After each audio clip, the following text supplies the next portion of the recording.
नमस्कार, सुदर्शन न्यूज देख रहे हैं आप और मैं हूं आपके साथ संगीता झा। चलिए खबरों में शुरुआत करेंगे उत्तर प्रदेश की खबरों के साथ। आपको बता दें कि खबर राजधानी लखनऊ से है। आपको बता दें कि राजधानी में लखनऊ के मोहनलालगंज तहसील का एक ऐसा मामला सामने आया है जिससे कि कोई भी शर्मसार हो जाए। बता दें कि दिव्यांग वृद्ध गरीब पुत्र स्वर्गीय रामदयाल जो कि देखने में असमर्थ है, उनकी जमीन का कुछ हिस्सा दबंगों यानी कि मनोज तिवारी, आशीष, अतुल ने लिखवा लिया था, परंतु योजनाबद्ध तरीके से दिव्यांग वृद्ध की पूरी जमीन कब्जे में कर ली। पीड़ित द्वारा दी गई जानकारी के अनुसार उन्होंने संबंधित अधिकारियों से शिकायत भी करी, बावजूद इसके कोई भी सुनवाई नहीं हुई है। अब पीड़ितों द्वारा दिव्यांग वृद्ध गरीबों की मांग है कि प्रकरण में न्याय दिलाया जाए। आपको बता दें कि मोहनलालगंज तहसील आए दिन सुर्खियों में रहता है। कभी तहसील के नगराम क्षेत्र के अंतर्गत शत्रु संपत्ति को अवैध रूप से आवंटित कर दिया जाता है, तो कभी दिव्यांग जनों की भूमि पर अवैध कब्जे दबंगों द्वारा कर लिए जाते हैं। प्रदेश के मुखिया योगी आदित्यनाथ के द्वारा दिए गए सख्त दिशा निर्देश के बाद भी राजधानी में ही इस प्रकार की घटनाओं का सामने आना कहीं न कहीं प्रशासन के शासन की विपरीत मंशा को दर्शाता है। यह घटनाक्रम चिराग तले अंधेरा कहावत को चरितार्थ करने वाला है।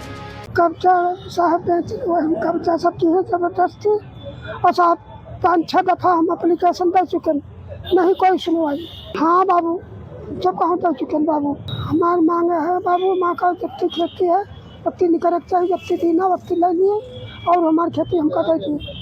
मामला साहब ये है कि हमने 13 बिस्सों बेचा और 1 बीघा 3 बिस्सों हमारी रही। उसके बाद साहब हमारी देखो सब पूरी कब्जा है, हमारे सिर्फ 13 फुट बची है और दौड़े दौड़े फिरती हमारी सुनवाई नहीं है। अगली खबर यूपी के लखनऊ से ही है। आपको बता दें कि लखनऊ में संजय गांधी स्नातकोत्तर आयुर्वेदारण आयुर्विज्ञान संस्थान में महात्मा गांधी व लाल बहादुर शास्त्री की पुण्यतिथि में शामिल केंद्रीय मंत्री अनुप्रिया पटेल व पीजीआई निदेशक डॉक्टर आर.के. धीमान की उपस्थिति में प्रतिमा में पुष्प अर्पित कर दीप जलाकर कार्यक्रम का शुभारंभ किया गया, जिस दौरान गांधी जी ने देश आजाद होने से पहले देश को स्वच्छ बनाने की प्रेरणा दी थी। इस प्रेरणा के तहत आज यानी कि 2 अक्टूबर गांधी जयंती लाल बहादुर शास्त्री को याद कर स्वच्छ भारत मिशन में और तेजी गति प्रदान की जा रही है। इस कार्यक्रम में सफाई कर्मियों को भी सम्मानित किया गया और इस कार्य में सारी जनता का साथ मिल रहा है, जिससे कि कई बीमारियों को भी रोका जा सकता है। देखिए, आप जानते हैं 2 अक्टूबर 2014 पहला स्वच्छता भारत स्वच्छता अभियान 10 साल पूरे हो, 11वें साल। तो आप जानते हैं कि हम हर साल ये तो इस बार की वैसे में और इसमें माननीय इसमें आए हैं। तो यही है कि हम लोगों ने संस्कार की बात की, स्वच्छता एक संस्कार है। जैसे बच्चा बड़ा होता है, जैसे काम पर जाता है रहते हैं, तो स्वच्छता होनी चाहिए। स्वच्छता का मतलब ये नहीं कि खाली हमने यहाँ से स्वच्छ कर दिया, लेकिन उसमें कई आयाम हैं, एंगल्स हैं। सबसे बड़ा एंगल जो है वो शौचालय का है। करोड़ों में शौचालय बने हैं, जो ओपन फील्ड में शौचालय होता है वो बंद हो। महिलाओं को जब जाती थी, जैसा हम कहते हैं सूर्यास्त के बाद या सूर्योदय से पहले वो सारी चीज़ें और जब स्वच्छता होती है, जब हम MBBS में पढ़ते थे, तो जितने भी जो आंकड़े आए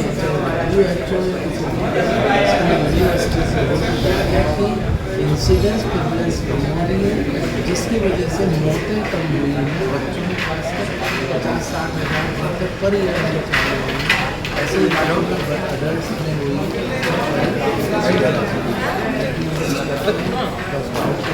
तो आउटकम में ये स्वच्छता के बीमारियाँ बहुत कम हुई हैं और साथ में मौतें हुई।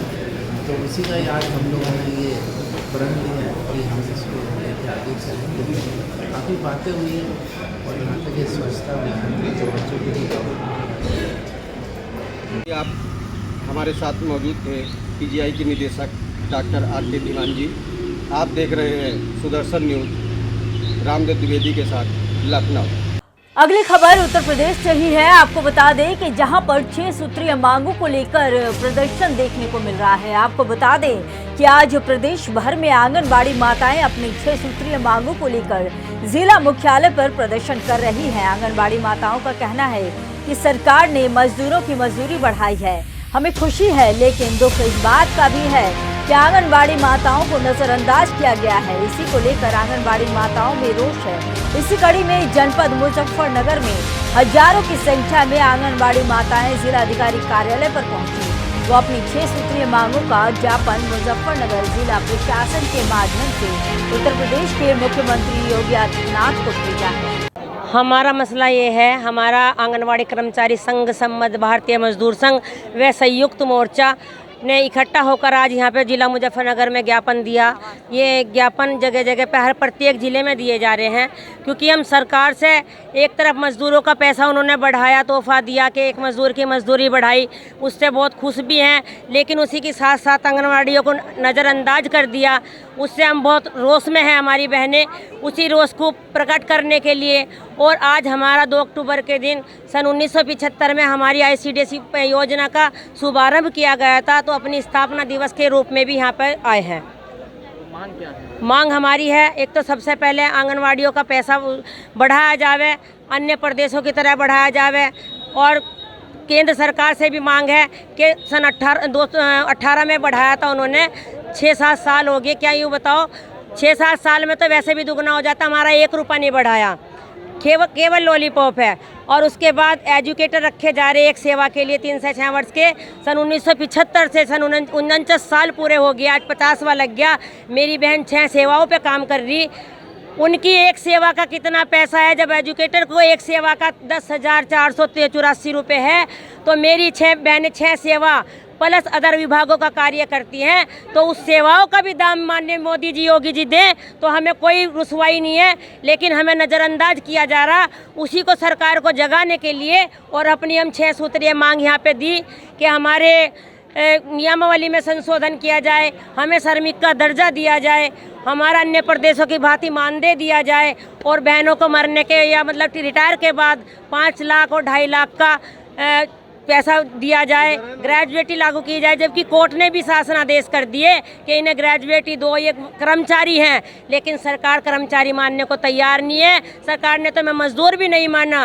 तो मैं इस सरकार से बहुत रोष हूँ और सरकार को बताना चाहती हूँ कि भारतवर्ष में 28 लाख आंगनवाड़ी कर्मचारी सहायिका हैं और उनके परिवार भी उनके साथ जुड़े हुए हैं। अगर प्रतिरोध पर आ गई तो सरकार का बुरा हाल होगा। सरकार सोच ले इन आंगनवाड़ियों के बारे में। मैं फिर बार बार कहती हूँ, सरकार सोच ले, नहीं तो परिणाम अच्छा नहीं होगा। अगली खबर यूपी के लखनऊ से है। आपको बता दें कि जहां साल 2022 में 88 गांवों को नगर निगम लखनऊ में शामिल किया गया, लेकिन अब उन क्षेत्रों में क्या कुछ चल रहा है, इस पर अधिकारियों का ध्यान नहीं जा रहा है। गौरतलब है कि एक तरफ तो लखनऊ में स्वच्छता ही सेवा पखवाड़े का जगह जगह आयोजन किया जा रहा है, तो वहीं दूसरी तरफ कल्याण सिंह वार्ड के नरोड़ा में सड़कों पर स्थिति कुछ और ही बयां कर रही है। इस क्षेत्र में अवैध तरीके से फल फूल रही दूध डेयरियों पर नगर निगम का ध्यान नहीं जा रहा है। दरअसल यहाँ नरोड़ा के लगभग 1 किलोमीटर के रास्ते में अवैध डेयरी संचालकों द्वारा पशुओं को मुख्य मार्ग तथा खाली प्लॉट पर अधिक संख्या में गाय भैंस बांधकर अतिक्रमण किया गया है, और इतना ही नहीं, गोबर सड़क पर बहाया जा रहा है, जिससे मुख्य मार्ग बाधित हो चुका है, जिससे लोगों को आवागमन में दिक्कतों का सामना करना पड़ रहा है। आवागमन प्रभावित होने के साथ साथ कई प्रकार की बीमारियों का खतरा भी बना हुआ है। आपको बता दें कि उच्च न्यायालय के आदेश के अनुसार नगर निगम आवासीय क्षेत्रों में डेयरी व्यवसाय की अनुमति नहीं है। नगर निगम लखनऊ द्वारा अधिकतम 2 गाय लाइसेंस के साथ पालने की अनुमति है, लेकिन इस क्षेत्र में पिछले कुछ वर्षों में तमाम मुस्लिम परिवारों ने के आदेशों की धज्जियां उड़ाते हुए निर्धारित से अधिक जानवर पाल कर रखे हैं। समस्या यहाँ पे ये है कि जो जानवर पाले हुए हैं, चारों तरफ गंदगी, रोड पे गंदगी, और आने जाने में भी बहुत ज़्यादा समस्याएं हो रही हैं। हम लोगों को यहाँ रहने में भी बहुत ज़्यादा दिक्कतें हो रही हैं। आए दिन कचरे के लिए हम लोग इनसे बोलते हैं तो सुनते ही नहीं हैं। रोड इतनी टूटी फूटी पड़ी हुई हैं, इन्हीं जानवरों को जैसे पूरी की पूरी रोडें कट गई हैं, आने जाने में बहुत ज़्यादा समस्याएं हो रही हैं। जैसा कि ये हिस्सा नगर निगम में शामिल हो गया है साल हाँ। 2022 से, तो इधर कभी कूड़ा गाड़ी आती है? नहीं, कभी नहीं आई है। कोई इधर का ध्यान ही नहीं दे रहा। सबसे बड़ी समस्या तो यही है, कुछ भी नहीं ध्यान दे रहे हैं। इतनी ज़्यादा गंदगी हो रही है, रोड पूरी कटी, आने जाने में बहुत ज़्यादा समस्या हम लोग को हो रही है। समस्याएं शायद आपने देखा भी होगा, पीछे आते समय रास्ते में आपको दिखा होगा, इतनी रोड भी पूरा उखड़ गया है और ये गोबर वगैरह इतना सारा फैला है भैंस वालों का। रोड का तो इशू सबसे ज़्यादा है, पूरा खड्डा खड्डा हो गया है, उखड़ गया है पूरा रोड, जिसमें लोग गिरते गिरते ही बचते हैं, गिरते भी रहते हैं। बाकी रास्ते से आप उसी रास्ते से आए हैं, आपको मालूम ही पड़ा होगा कैसा स्थिति है। जानवर जो पकड़ने वाली गाड़ी आती, कैटल कैचिंग, नहीं, इधर कभी नहीं आती है। राजधानी लखनऊ में डेंगू मलेरिया के मरीजों में लगातार वृद्धि और एक महिला की मौत होने के बाद भी कल्याण सिंह वार्ड में बदतर स्थिति ये बता रही है कि स्थानीय प्रशासन मुखिया योगी आदित्यनाथ के आदेशों को किस तरह से पलीता लगा रहा है। लोकसभा चुनाव में यूपी में खराब प्रदर्शन के बाद भी लगता है सरकार अधिकारियों के असहयोग से निपट नहीं पा रही है। ऐसे में देखना दिलचस्प होगा कि क्या नगर निगम, राज्य और केंद्र में सत्तारूढ़ भाजपा जनहित के कार्यों से जनता के बीच जगह बना सकेगी या भ्रष्ट और नाकारा अधिकारियों के चलते 2027 में विपक्ष सत्ता में अपनी वापसी करेगा। श्वेता सिंह, सुदर्शन न्यूज़, लखनऊ। अगली खबर यूपी के रायबरेली से है। आपको बता दें कि रायबरेली वार्ता में मुस्लिम समुदाय के हस्तक्षेप से अनुसूचित समाज में रोष देखने को मिल रहा है, जहां योगी सरकार में नवरात्रि त्योहार के अवसर पर मां दुर्गा की प्रतिमा रखने का प्रधान मोतिन खान के दबाव में प्रशासन पूजा पंडाल लगाने से रोक लगा रहा है। गौरतलब है कि पिछले वर्ष भी मां दुर्गा की प्रतिमा लगाकर 9 दिनों तक इस स्थान पर पूजा अर्चना हुई थी। वहीं पीड़ित दलित समाज के लोगों ने आरोप लगाया, जहां एसपी से शिकायत की गई और सदर तहसील क्षेत्र के अमामा ब्लॉक स्थित बांदीपुर का मामला पूरा बताया जा रहा है। दिक्कत ये है कि कम से कम सैकड़ों साल की मंदिर है, उस पर हम लोग पूजा पाठ करने जाते हैं। फिर सोचा गया कि जो है 4-6 साल से पैरवी कर रहे थे कि दुर्गा पूजा बैठाएंगे। प्रशासन ने कोई आदेश नहीं दे रखा था। पिछले साल जो है ज़बरदस्ती प्रशासन ने ये खेत में किसी के रखवा दिया था, कोई अनुमति नहीं दिया था, बगैर अनुमति के उन्होंने मूर्त रखवा दिया था। अब से उस खेत में धान लगा, अब से फिर यही विवाद हुआ, फिर हंगामा काटे। उसके बाद में जो है कह रहे वही खेत में रखवा लो जा करके। बताइए, धान अभी निगरा तक रही ना, कहाँ से लगवा दिया जाए उस घर में? बगल में खेत और है दूसरे का, तो उससे कहा गया तो का बोला कि चलो ठीक है, हम 13 दिन के लिए एग्रीमेंट कर देंगे। एससी समाज की है, हम दलित समाज से हैं, तो इसलिए जो है का दलित समाज का अधिकार नहीं है पूजा करने का। इतना दबाव हमारे लोगों के ऊपर है कि बता रहे हैं कि दूसरे के बाग कम से कम 500 मीटर मंदिर से हट करके दूसरे के बाग में बता रहे हैं कि वहाँ पे ये पूजा अर्चना करिए जा करके। तो क्या लग रहा है जिला प्रशासन आपको पूजा की अनुमति नहीं दे रहा है? अनुमति नहीं दे रहा। 500 मीटर मंदिर से 500 मीटर दूरी के लिए कह रहा अनुमति नहीं देंगे, ऐसे पूजा अर्चना करिए, आप लोग एससी समाज से हैं। तो क्या ऐसा किसने बोला कि एससी समाज को पूजा करने की परमिशन नहीं दिया जाएगा? ऐसा कौन सा? हमारे यहाँ के जो है भूतपूर्व प्रधान। अच्छा, कौन कौन रोक रहा है, उसका नाम बताइए। नाम रोके में है तो यही केवल वर्तमान प्रधान है, और उसके बाद उसके दबाव से प्रशासन जो है गया था, कल एसडीएम गया था और सीओ सिटी गए थे, नायब तहसीलदार गए थे, नेकपाल गए थे, यहाँ मिल एरिया एसओ गए थे, दिघिया जो है सईद प्रधान उनके साथ में थे। दादा, कुछ मुस्लिम व्यक्तियों द्वारा भी रोकने का प्रयास किया जा रहा है। मोहम्मद सईद प्रधान थे, मोहम्मद मतीन खां थे, सिधौना ग्राम प्रधान, ये सारे लोग प्रधान, मुस्लिम प्रधान। वहाँ मंदिर पे जाने की क्या जरूरत है भाई हमें लोगों के बीच में कि यहाँ अरे विवाद है तो दूसरी जगह रखो जाए। तो मुस्लिमों द्वारा आपको रोका जा रहा है पूजा करने से? हाँ, ये बात तो यही आ रही है। इसकी शिकायत आपने उच्च अधिकारियों से की है अभी तक? उच्च अधिकारी, अब इससे ज़्यादा उच्च अधिकारी साहब, हम जो है एकदम गरीब इंसान है, गरीब घर के हैं, इसलिए हम तो एसडीएम तक का जानते रहे, एसओ मेल एरिया एसओ तक का जानते रहे हैं, और नायब तहसीलदार कानून गो रहे, और इसके ऊपर कहाँ तक का हम पजे पाने। तो आपको क्या लग रहा है, योगी सरकार में अभी भी रायबरेली में मुस्लिमों का राज चल रहा है? ये तो सत्य है कि अभी दबाव है कुछ। ये आज दलित का बिल्कुल उठेगा, बिल्कुल नाम ही नहीं कि दलित पूजा करे या कोनो अच्छे कपड़ा पहन के घूमे या कुछ करे। देखिए, 2017 से आदरणीय योगी आदित्यनाथ जी की सरकार उत्तर प्रदेश में है। और उत्तर प्रदेश के सभी ज़िलों में, चाहे वो कांवड़ यात्रा रही हो, चाहे दुर्गा पूजा रही हो, अपनी आस्था के साथ हिंदू समाज जो सनातन धर्म की रीति नीति है उसके अनुसार प्रत्येक जगह पर अपनी आस्था के अनुसार पूजा पाठ करने के लिए स्वतंत्र है। और कानून व्यवस्था का ध्यान रखते हुए पिछली बार भी बंदीपुर में इस तरह का संज्ञान हम लोगों ने लिया था कि जो पारंपरिक रूप से पूजा हो रहे हैं उसको प्रशासन को ज़रूर ऐसा ध्यान रखना चाहिए, किसी भी हिंदू आस्था वाले व्यक्ति को, वहाँ की जनता को, वहाँ के गांव को कोई कष्ट ना हो। ये प्रशासन की जिम्मेदारी है। जिलाधिकारी और पुलिस अधीक्षक इसके लिए जिम्मेवार हैं। ऐसा हमारे मुख्यमंत्री जी का भी निर्देश है। कोई नई परंपरा नहीं शुरू की जाएगी। पिछली बार भी बंदीपुर में भव्य दुर्गा पूजा हुई थी, तो हमारा अनुरोध है आदरणीय जिलाधिकारी और पुलिस अधीक्षक और जिला प्रशासन से कि बंदीपुर की जनता, वहाँ की पिछली बार जिस प्रकार से वहाँ विधायक मंत्री हम लोग भी गए थे, दलित समुदाय इकट्ठा होकर माँ भवानी के 9 दिन का भव्य पूजन करता है, तो हमारा अनुरोध है उनसे कि उसको शांति व्यवस्था कायम रखते हुए पुरानी ही जगह पर जिस परंपरा से पिछली बार बंदीपुर की नवरात्रि की दुर्गा पूजा हुई थी, उसी परंपरा के अनुसार भारतीय जनता पार्टी सबका साथ सबका विकास और हिंदू आस्था के साथ किसी भी तरह के खिलवाड़ को बर्दाश्त नहीं किया जाएगा। आस्था से खिलवाड़, तो चाहे रायबरेली हो, ये कतई नहीं बर्दाश्त किया जाएगा कि राहुल गांधी की समाजवादी पार्टी जो है, यदि वो सांसद हैं तो इस तरह के लोग जो है अपना सर उठाने की कोशिश कर रहे हैं, जिस प्रकार से खासकर इस नगर पालिका क्षेत्र में भी ऐसी कोशिशें हो रही, इसको बर्दाश्त नहीं किया जाएगा। मैं आगाह करता हूं प्रशासन को कि इस तरह की गलती न करें, वहां शांतिपूर्वक दुर्गा पूजा कराने की व्यवस्था करें और हम लोगों से जो अपेक्षा है वो सहयोग उनके लिए हम लोग करने के लिए। अब बात करेंगे देवरिया की। आपको बता दें कि यूपी के देवरिया में 2 अक्टूबर को महात्मा गांधी व लाल बहादुर शास्त्री जी की जयंती रुद्रपुर तहसील सभागार में समारोह पूर्वक मनाया गया। उप जिलाधिकारी रुद्रपुर श्रुति शर्मा ने ध्वजारोहण कर स्वच्छता का शपथ दिलाया। साथ ही आयोजित कार्यक्रम को संबोधित करते हुए वक्ताओं ने शास्त्री जी के जीवन के स्मरण याद कर उन्हें अनुसृत करने पर बल दिया। आईएएस श्रुति शर्मा उप जिलाधिकारी ने उनके मार्गदर्शक कार्यों का विस्तार से उल्लेख करते हुए आज के समय में भी उन दोनों नेताओं को प्रासंगिक बताया।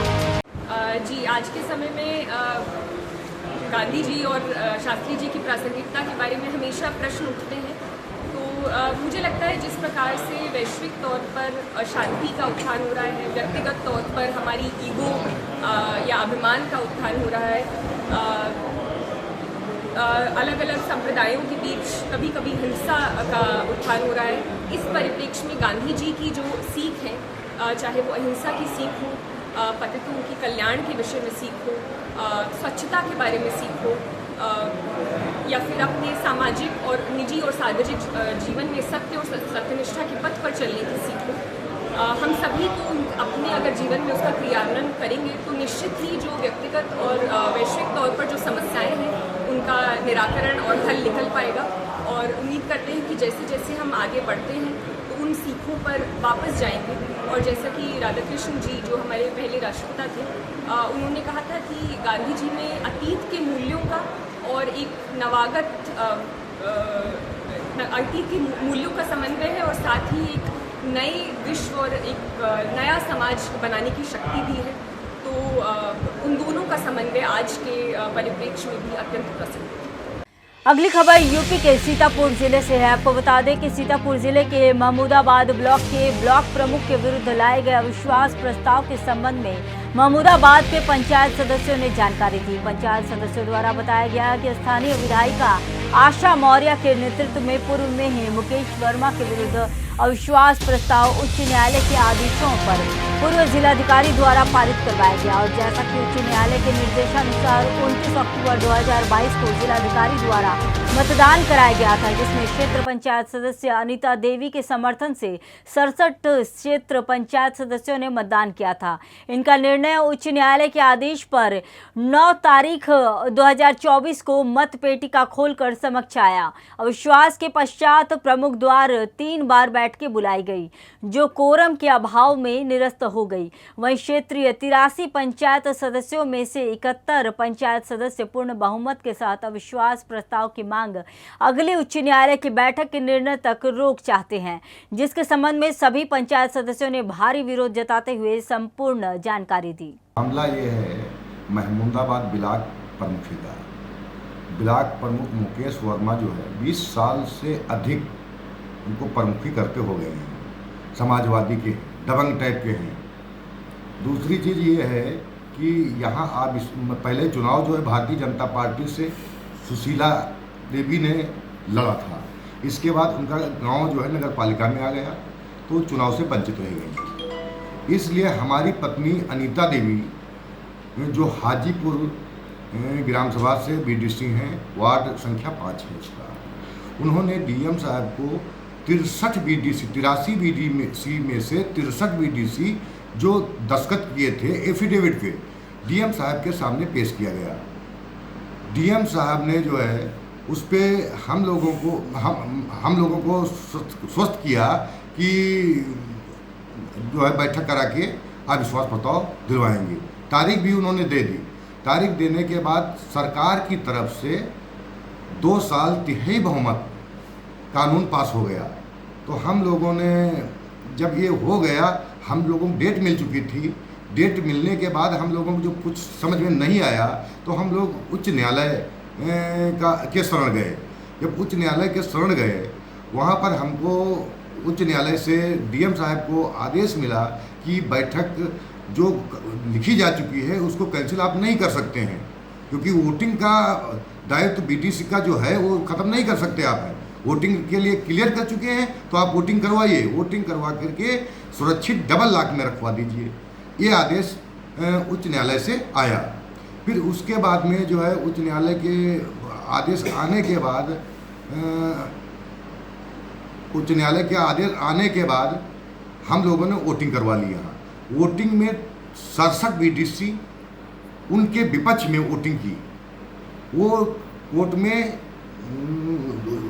डीएम साहब के सील बंद बॉक्स जो है डबल लॉकर में रखे गए। इसके बाद में उच्च न्यायालय ने दोबारा फिर उस पर संज्ञान लिया, आदेशित किया। तो वहाँ से वोटिंग खोल करके डीएम साहब ने जल्द में, अभी 2 महीने पहले बात है, वोटिंग खोल करके लिफाफा सीलबंद जो है कोर्ट के समक्ष पहुँचे। लेकिन कोर्ट में जज साहिबा ने कहा कि इनको जो है उसको रखवा दें रजिस्ट्रार के पास। लखनऊ में रजिस्ट्रार के पास रखा दिया। हमारी तारीखें बराबर लग रही थी, लेकिन नंबर ना आने की वजह से सुनवाई नहीं हो पाई। इसी बीच में यहाँ पर कम से कम 4 बैठकें लगवाई है मुकेश ने। 70 यहाँ प्रधान है, 83 बीडीसी हैं। 70 प्रधानों में लगभग 15, 18, 20 इस तरह से आते रहे। इसी तरह के से बीडीसी आते रहे। कोरम पूरा ना होने की वजह से काम नहीं कर पाए। हम लोग ये चाहते हैं, काम नहीं करवा पाए, लेकिन दोबारा बैठक फिर करवाई गई 27 तारीख में। 27 तारीख में उनके कहने के अनुसार 29 बीडीसी बुलाए गए, लेकिन कुछ बीडीसी ऐसे हैं जो आज भी बयान लिया जाए तो उनको दमंगाई के द्वारा उनको उठा लिया गया, ज़बरदस्ती उठा करके उनको जो है दस्तखत करा लिए गए। और प्रधान कुल टोटल 70 में 17 ही लोग गए वहाँ पर। उसमें एक और बात, 17 लोग ही खाली गए। 17 लोग गए और 17 लोग जाने के बाद बीडीओ साहब से बात की गई। बीडीओ साहब ने कहा कि मैं ये नहीं जानता हूँ, यहाँ तिहाई जो बीडीसी आ गए हैं कोरम पूरा माना जाता है, लेकिन हमारे संज्ञान में जो है प्रधान बीडीसी जिनको बुलाया गया है टोटल उनमें से तिहाई होना चाहिए। ये यानी कि खाली बीडीसी पे ही नहीं माना जाना चाहिए, क्योंकि जब प्रधान को उसमें बुलाया गया है और बीडीसी को बुलाया गया है तो दोनों में से तिहाई बहुमत होना चाहिए था उनका। वो उनका पूरा नहीं है, और पूरा भी जो है उनका बहुमत उससे भी मेरा लेना देना नहीं। जब 63 बीडीसी डीएम साहब के समक्ष जा करके आप विश्वास प्रस्ताव एफिडेविट पे साइन करके उनको दिए हैं। मामला यही है, प्रमुख लोगों को हम उन्हें वोट दिया, अब सब जो प्रमुख होते हैं उसको वोट दिया जाता है, हमको विकास नहीं मिलता है, हम दोबारा कैसे लड़ेंगे? यह इसमें न्याय होना चाहिए।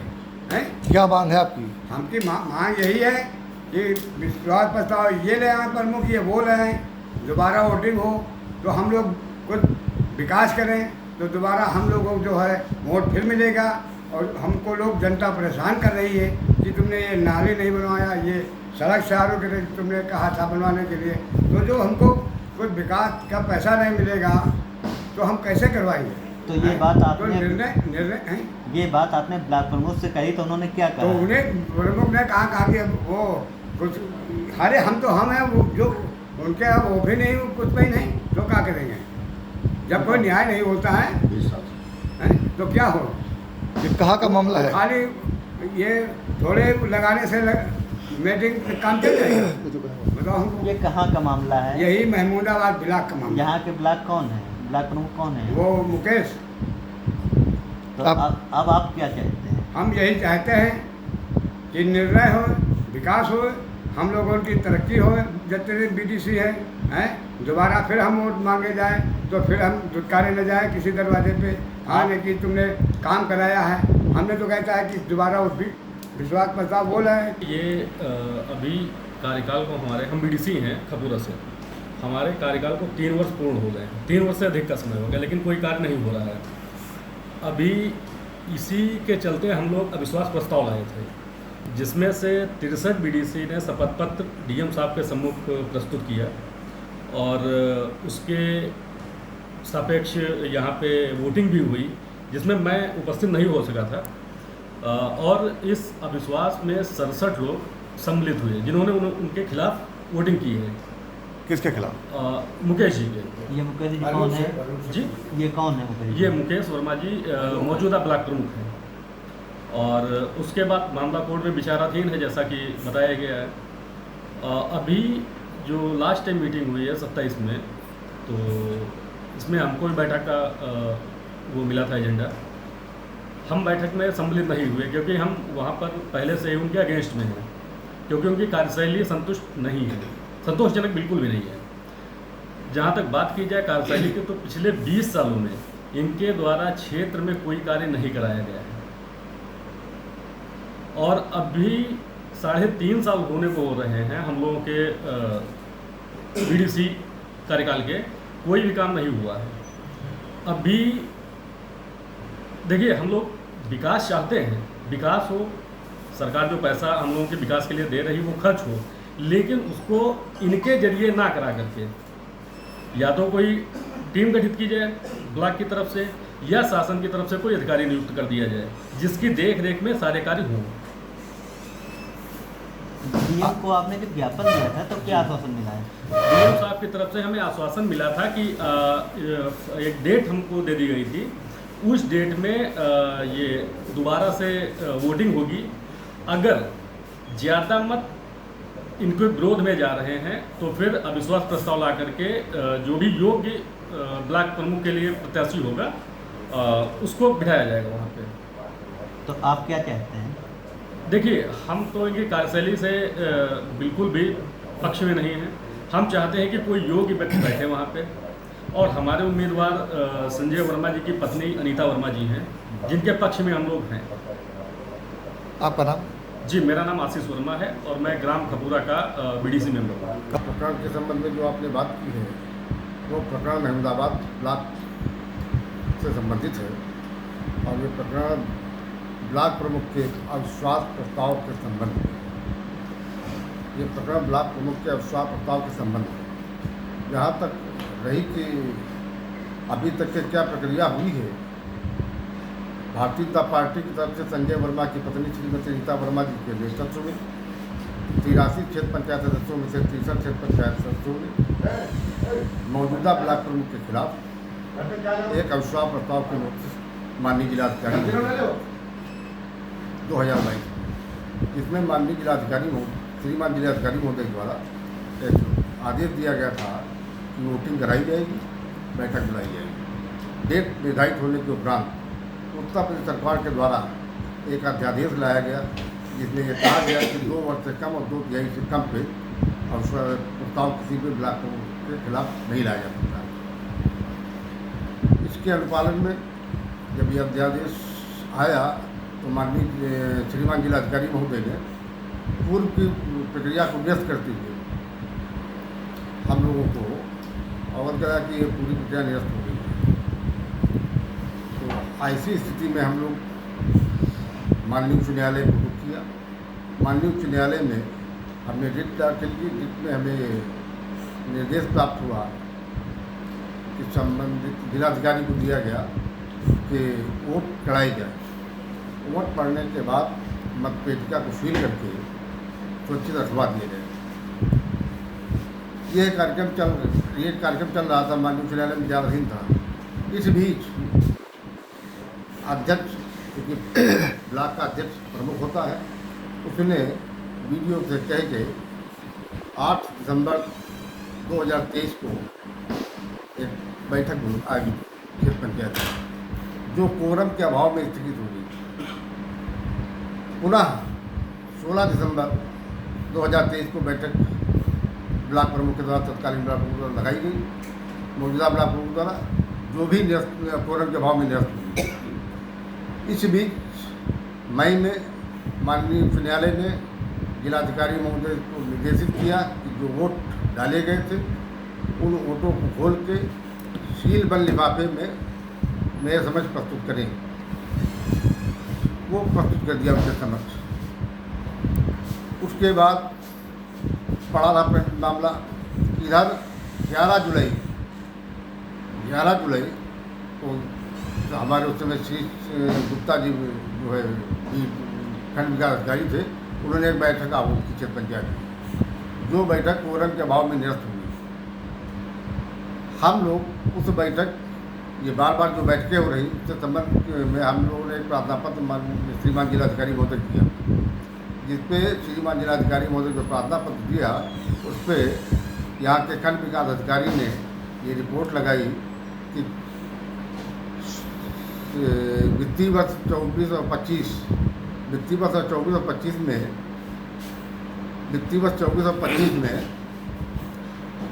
जो बैठक 11 जुलाई को लगाई गई थी, निरस्त होने के बाद अब जो बैठक लगाई जाएगी तो उसमें उन्होंने अपने हवाला दिया कि 11 जुलाई जो बैठक लगाई गई थी वो बैठक कार्रवाई रजिस्टर में दर्ज नहीं है, उल्लेखनीय है। उसके बाद उसमें ये भी लिखा कि उल्लेखनीय है कि वो बैठक कार्रवाई रजिस्टर में दर्ज नहीं है। असमर्थता व्यक्त की थी। माननीय उच्च न्यायालय में मामला विचाराधीन होने के कारण उन्होंने असमर्थता व्यक्त की थी। वर्तमान प्रमुख मुकेश वर्मा की माताजी तालुक देवी प्रमुख बनी। उस समय हमारे बड़े भैया अमित कुमार वर्मा बीटीसी मेंबर थे। उन्होंने इनको वोट दिया, सपोर्ट किया, इनको प्रमुख बना। लेकिन प्रमुख बनने के बाद 5 सालों में कोई भी विकास नहीं हुआ। मैं दावा करता हूँ सन 2000 में प्रमुख के दौरान इनके अगर एक भी ईंट लगी हो ग्राम पंचायत सिमरा में तो बताएं हमको। उसी दौरान इन्होंने इनके गांव में सड़क के किनारे घूर गड्ढे की जमीन, जिसमें इन्होंने अपना आवास बना रखा है, जो कि खतौनी पे भी घूर गड्ढे दर्ज हैं, सुरक्षित भूमि है। इस प्रकरण में हमने उप जिलाधिकारी महोदय को ज्ञापन भी दिया था। उसकी जांच हुई। जांच के दौरान हमको बताया गया लेखपाल के माध्यम से कि धारा 67 की कार्रवाई की गई। हालांकि अभी उसमें कुछ खाली नहीं कराया गया है। और ब्लॉक प्रमुख मुकेश वर्मा की भ्रष्टता को देखते हुए अब बात करेंगे यूपी के मोदी नगर की। आपको बता दें कि मोदी नगर में मोदी नगर थाना भोजपुर पुलिस की गौकशी करने वाले जिहादियों से मुठभेड़ हो गई। वहीं मुठभेड़ में गौकशी करने वाले जिहादी गोली लगने के बाद गिरफ्तार कर लिया गया। गौरतलब है कि थाना भोजपुर पुलिस द्वारा ग्राम मुकीमपुर व ग्राम अमीरपुर नगोला के बीच पुलिया के भारी चेकिंग की जा रही थी। इसी बीच सामने से एक सिल्वर कलर की कार को रोकने का इशारा किया गया तो उसमें से 3 बदमाश उतर कर भाग गए और उनमें से एक बदमाश द्वारा भागते हुए पुलिस टीम पर जान से मारने की नीयत से फायर कर दिया गया। जल फायरिंग में उस बदमाश के पैर में गोली लग गई। वहीं पूछताछ पर पता चला है कि आरोपी आसिफ मेरठ का रहने वाला है। वहीं मौके से 2 बदमाश फरार हुए। आज दिनांक 2 अक्टूबर 2024 की रात्रि लगभग 2 बजे थाना भोजपुर पुलिस द्वारा ग्राम मुकीमपुर व ग्राम अमीपुर नगोला के बीच पुलिया के पास चेकिंग की जा रही थी। इस दौरान सामने से एक सिल्वर कलर की कार आते हुए दिखाई दी, जिसे रुकने का इशारा किया गया तो उसके कार रोक करके उसमें से 3 बदमाश उतर के भागे। उनमें से एक बदमाश ने पुलिस टीम पर भागते हुए जान से मारने की नीयत से फायर किया। जवाबी फायरिंग में बदमाश के पैर में गोली लगी। इससे इसका नाम पूछा गया तो इसने अपना नाम आसिफ पुत्र इदरीस निवासी ग्राम उल्धन मेरठ बताया तथा मौके से 2 बदमाश फरार हो गए, जिनके संबंध में कंट्रोल रूम व स्वाट टीम ग्रामीण जोन को भी सूचना दी गई तथा इनकी गिरफ्तारी हेतु इस क्षेत्र में सघन चेकिंग अभियान चलाया गया। कुछ समय बाद एक अन्य बदमाश नूरू पुत्र पृथ्वी को गिरफ्तार किया गया तथा तीसरा बदमाश की जब घेराबंदी स्वाट टीम ग्रामीण द्वारा की गई तो अपने आप को घिरता हुआ देखकर इसने स्वाट टीम पर जान से मारने की नीयत से फायर किया। आत्मरक्षात्मक फायरिंग में फरार बदमाश के पैर में गोली लगी, जिससे जब इसका नाम पूछा गया तो इसने अपना नाम वारिस पुत्र आबिद निवासी ग्राम नहाली थाना भोजपुर बताया।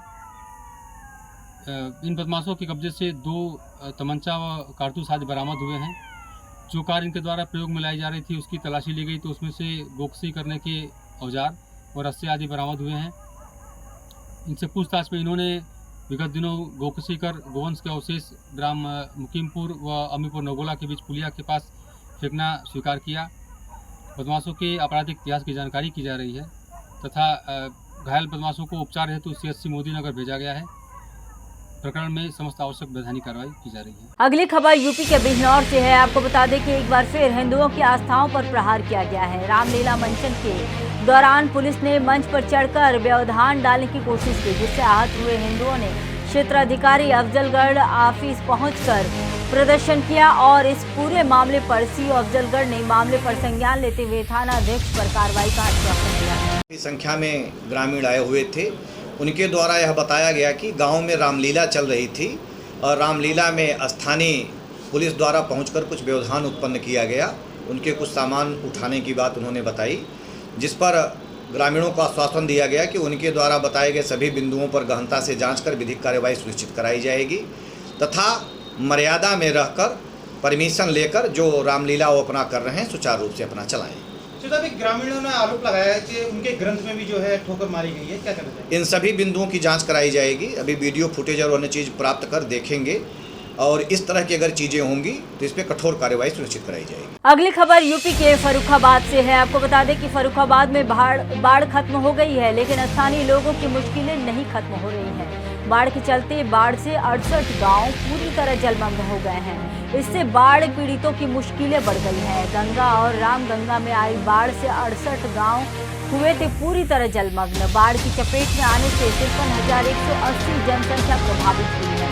23 पक्के मकान, हर क्षतिग्रस्त एक पक्का मकान बाढ़ के पानी से गिर गया है। 111 कच्चे मकान बाढ़ के पानी में किए क्षतिग्रस्त हुए और 54 झोपड़ी बाढ़ के पानी में बह गई। 1273 हेक्टेयर में किसानों की खड़ी फसल जलमग्न हो गई है। वहीं किसानों की फसल खेतों में खराब हो गई। जिलाधिकारी डॉक्टर VK सिंह बोले कि बाढ़ प्रभावित क्षेत्रों से राहत कार्य चल रहा है, साथ ही बाढ़ पीड़ितों को स्वास्थ्य कैंप लगाकर उपचार किया जा रहा है। बाढ़ प्रभावित क्षेत्रों में 799 स्वास्थ्य कैंप लगाए गए हैं, जिसमें 54,000 लोगों का उपचार हुआ। बाढ़ प्रभावित क्षेत्र में राहत कार्य के लिए 63 नावें लगी हुई हैं और 13,050 बाढ़ राहत किट वितरित की गई। आज के डेट में 46 गांव जो है हमारे तीनों तहसील में बाढ़ प्रभावित है। हालांकि आपको मालूम है कि दोनों नदियाँ गंगा और रामगंगा डेंजर लेवल से नीचे है, वो घाट आ चुकी है और अभी अपेरेंटली जो पानी पहले का था उसी का थोड़ा बहुत प्रभाव बाकी कहीं भी हुए पानी और पानी जो पीछे से नरोड़ा से या हरिद्वार से पानी कम है, उसमें बाढ़ उससे बाढ़ लेवल ऊंचा नहीं होगा। जिन गाँव में बाढ़ प्रभावित था इन विगत 3-4 दिवसों में हमने लगभग 13,000 से लेकर 13,050 पैकेट राहत किट्स का वितरण किया गया और इसके अलावा कुछ लोगों को लगभग 1500 लोगों को पहले फर्स्ट फेज में और अभी लगभग 2,000 लोगों को फूड पैकेट्स भी दिए गए।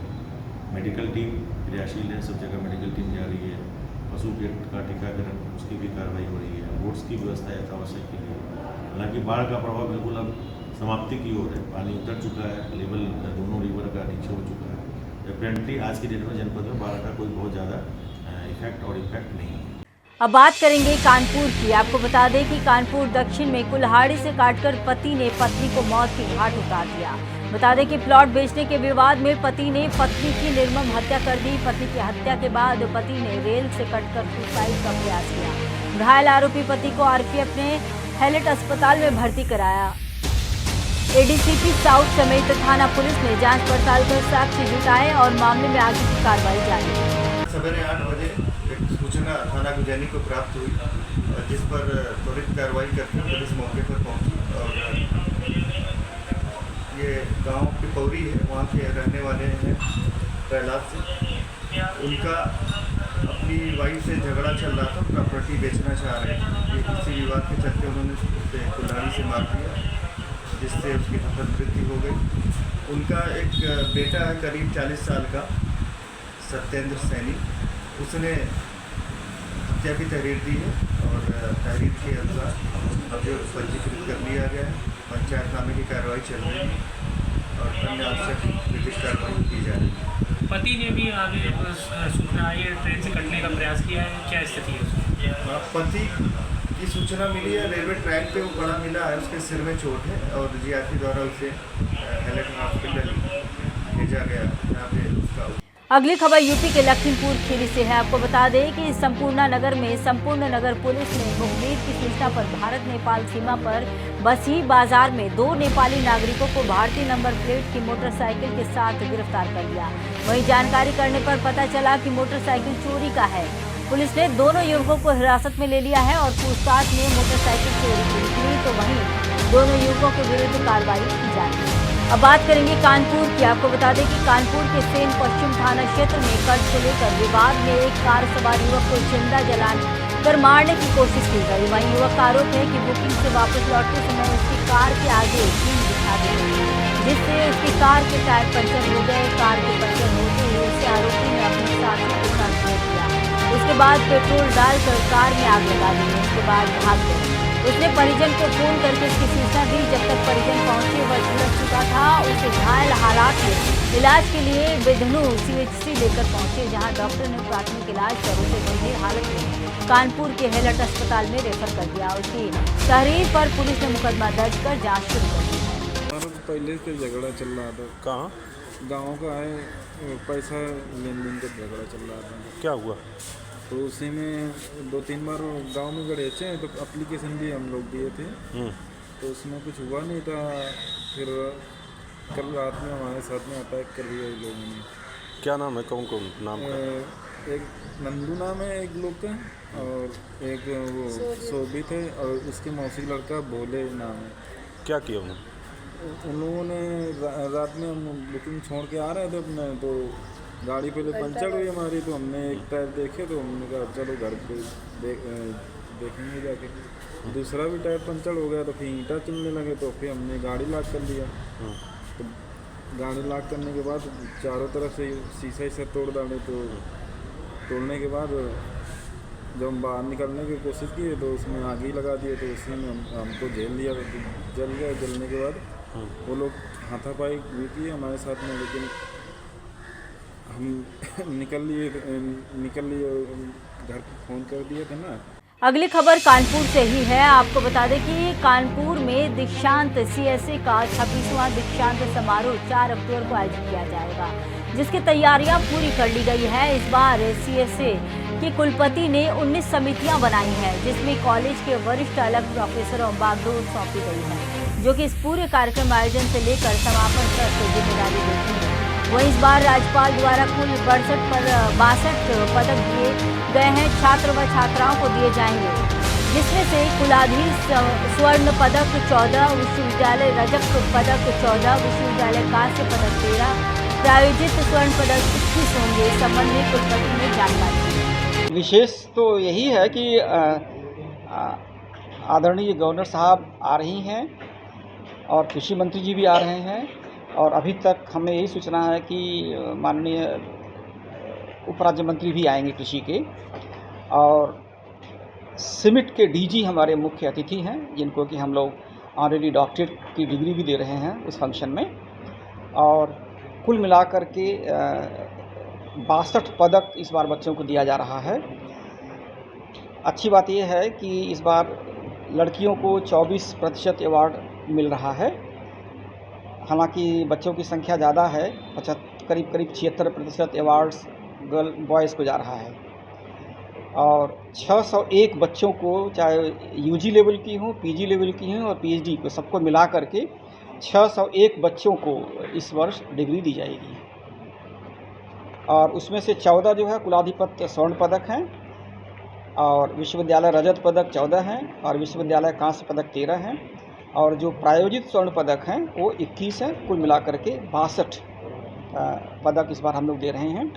प्रायोजित स्वर्ण पदक वो होता है जो कई बड़ी बड़ी विभूतियाँ इस विश्वविद्यालय में काम की हैं या बाहर भी की हैं, उनके नाम पे वो लोग, उनके परिवार वाले, वो लोग पैसा देते हैं, उसी से उनको नवाजा जाता है। पिछले साल से हम लोगों ने एक अवार्ड शुरू किया था कि एक बच्चे को, एक लड़के को और एक लड़की विद्यार्थी को, एक छात्रा को 50,000 रुपया नगद दिया जाएगा। अब बात करेंगे बिहार की। आपको बता दें कि बिहार के दरभंगा में ग्रीन सिटी ने बिहार सरकार झील की 5 बीघा जमीन अपने नाम कर दी, जिसको लेकर डीसीएलआर सदर संजीत कुमार ने रजिस्ट्री पर रोक लगाई। बता दें कि दरभंगा सदर प्रखंड अंतर्गत सोनकी में प्रोजेक्ट ग्रीन सिटी द्वारा सरकारी जमीन झील का 5 बीघा जमीन खरीद बेचकर उप समाहर्ता ने रोक लगाई है। डीएसएलआर ने कहा कि संज्ञान में आया है कि एक प्रोजेक्ट जो कि ग्रीन सिटी है, वही सोनकी मौजा में जलाशय झील जो कि CS खतियान में बिहार सरकार जमीन है, सूचना मिलते ही केवाले को रोक लगा दी गई है। बता दें कि दरभंगा समेत बिहार में ग्रीन सिटी के कई प्रोजेक्ट हैं। वो सोनकी मौजा में कहीं पे एक भूखंड है जो लगभग 5 एकड़ के, 5 एकड़ से थोड़ा कम है। वो CS खतियान के अनुसार बिहार सरकार की ज़मीन थी, जो झील के रूप में, किस्म झील के रूप में दर्ज है। और जैसे ये पता चला कि वो झील थी और जल निकाय था, तो उस पर खरीद बिक्री पे मैंने रोक लगा दिया। उसमें इंटायर प्रोजेक्ट को लेकर कोई जांच हुई आपके स्तर पे, जो बाकी क्योंकि इंटायर प्रोजेक्ट की बहुत बड़ा विवाद है। इंटायर प्रोजेक्ट पे इसलिए नहीं की गई है कि जो हम लोग के संज्ञान में आया था, जो ये लग रहा था कि सरकारी भूमि हो सकती है, उसको लेकर ये किया। अगर आप लोग कल के दिन या किसी भी माध्यम से हम लोग को ये खबर लगता है कि उस प्रोजेक्ट में और भी कोई सरकारी भूमि है, तो उस पर हम लोग स्वतः संज्ञान ले लेंगे, अगर हमारे संज्ञान में ऐसा आता है। अभी तक फिलहाल जो संज्ञान में है वो यही है कि लगभग 5 एकड़ की ज़मीन है जो झील थी, रजिस्ट्री हुई थी, कुछ केवाला भी हो चुका है उसमें, लेकिन अभी फिलहाल खरीद बिक्री पे रोक। फिलहाल के इस बुलेटिन में इतना ही। देश दुनिया की तमाम खबरों के लिए देखते रहिए सुदर्शन न्यूज। जय हिंद।